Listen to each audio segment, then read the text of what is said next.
It was these cowhide sculptures, modelled on her own body, which won Nandipha the Standard Bank Young Artist Award for Visual Art in 2011. She works in sketches, videos, photography, and began to explore painting 5 years ago. Chris found her in rich creative form. How would you describe your style? Wow, I think pretty eclectic. I'm really interested in androgyny. I don't know that there's a very clear-cut way of always understanding what's male versus female, so that in-between space is what I'm interested in. So I think I'd describe myself as eclectic and androgynous. You're an intelligent human being, you're an intelligent artist. What would you say inspires all of these works? You know, Chris, there's so many things that inspire me. Probably everyday life.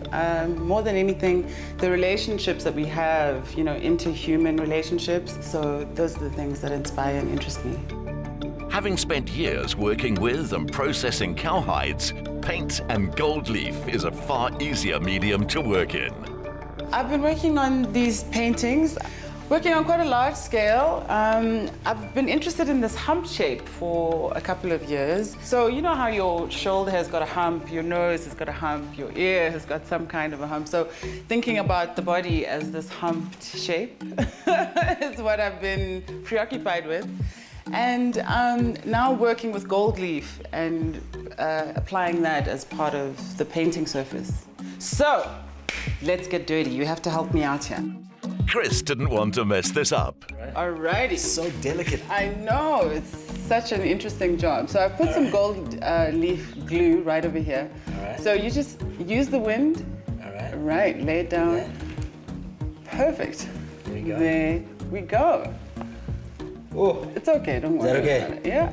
That's why we call it art, It's right? an organic process, man.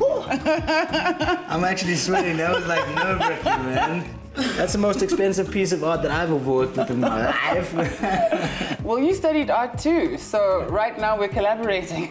I'm taking 10% commission. Just say, just say. Only 10%. Lucky me. To see the full effect, we took in Nandi's latest collection at the Stevenson Gallery in Braamfontein. Talk us through these individual pieces. The main sort of thought process was centered around the relationship between myself, my child, and the father of my child.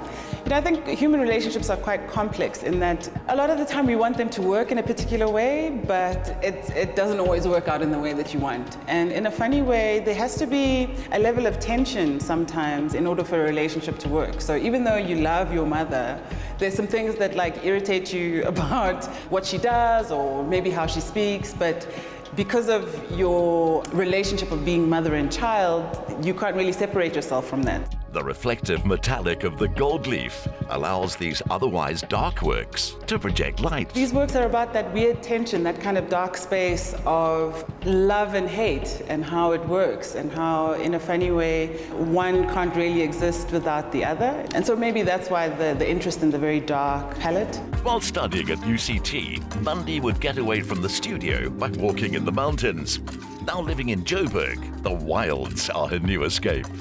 I was just about to say you must draw inspiration from nature itself. Yeah, definitely. I mean, look at how the light kind of plays through the leaves of the trees. For me, it kind of helps me think around that idea of illumination, how the gold leaf and the black play in the same way, light and dark.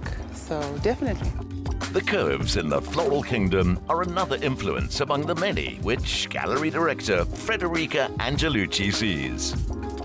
What is it about Nandi that makes her such an outstanding artist? As a first thing, she uses materials that are quite interesting, like the cowhides, cow tails, and she transfers this kind of texture now also in other media, like the painting, the oil paintings. And also what I find very, very intriguing is the dialogue she has with mythology.